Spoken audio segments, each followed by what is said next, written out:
In this video, I'm going to be showing you around the Majestic Colonial Punta Cana. It's actually one of 3 sister resorts in the same area, so you can walk between the resorts real easy and attend shows and parties like the beach party at different ones. So we're going to start off in the main lobby, which is a huge open space right when you walk in, and there's a bar to one side to make your check-in process a little bit easier.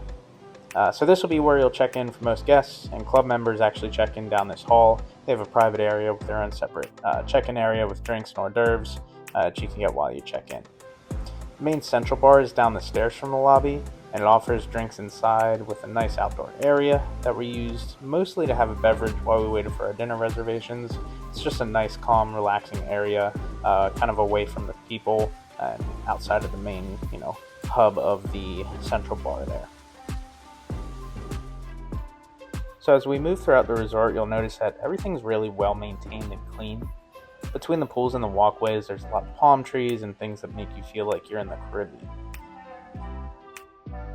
All the pools we saw were actually really clean, and the water temperature was pretty refreshing during the hotter days where you just needed to take a quick dip, cool off. As we were walking around the resort, the paths, we never really noticed any trash or loose leaves, so it seemed like the staff did a really good job at upkeeping and cleaning the place up. The spa got good feedback, sounded like they have a bunch of different treatment options, and you also can access the private pool here and cool off there with a more relaxing environment. At the main pool, they have another bar with a ping pong table, cornhole set up, and then scattered around throughout the resort, they also have different towel huts, just in case you need to grab a towel, exchange one for a dry one, something like that. So moving on to the beach, it was pretty well kept. We went during the off season and there was hardly any of that sargassum or seaweed that you commonly see at other resorts in the Caribbean, but the employees also seem to rake the sand every morning just to make things look nicer. Plenty of seating with palapas, beach bar, volleyball net set up. They also have their own place where you can reserve water sports, so my scuba dives were actually booked directly on the resort. Right off the beach, there's also the lunch buffet and 2 dinner restaurants right under this pavilion here. Moving along to the club section of the pool areas, there's actually plenty of day beds and seating available, but with a more relaxed adults-only experience. As for the club section in general, they had a really nice lounge with space to make your own cocktails, fridge stocked with waters, sodas, and then food being replenished throughout the day, which I must say is my favorite part. I will say though that the club section on the beach was pretty crowded at times, but we didn't really see much difference between the club section and the regular beach section. They were both really, really nice to sit at, as long as we could find a seat under a palapa. Outside of the beach, the resort actually offers a lot of activities and amenities that we found pretty useful, one of them being our room service breakfast, just to get away from the crowds of the buffet. There's also a lot of activities such as live music that they'll have in this courtyard, plenty of seating available for that. They also have a really big open air theater that they'll have shows at every night. We only actually got to one, but it was a pretty good show just to pass the time.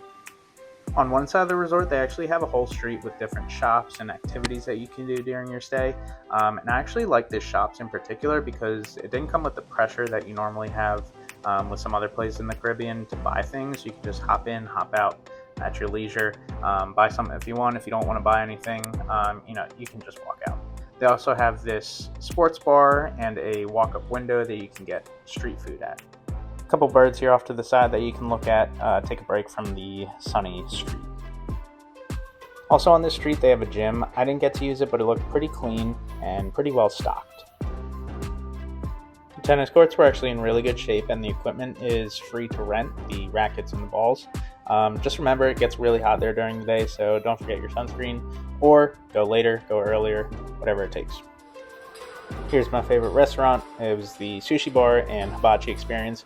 Our hibachi chef was actually really funny, had us laughing the entire time.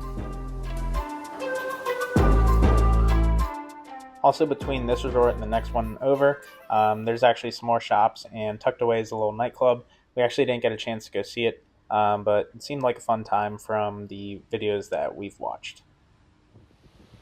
So as you're winding down your days, the resort remains pretty lively. There's plenty to do, and the grounds also look really nice when they're all lit up at night. This video is the beginning of more travel-related items for my channel, so let me know what else you'd like to see, or if you have any recommendations. Thanks for watching.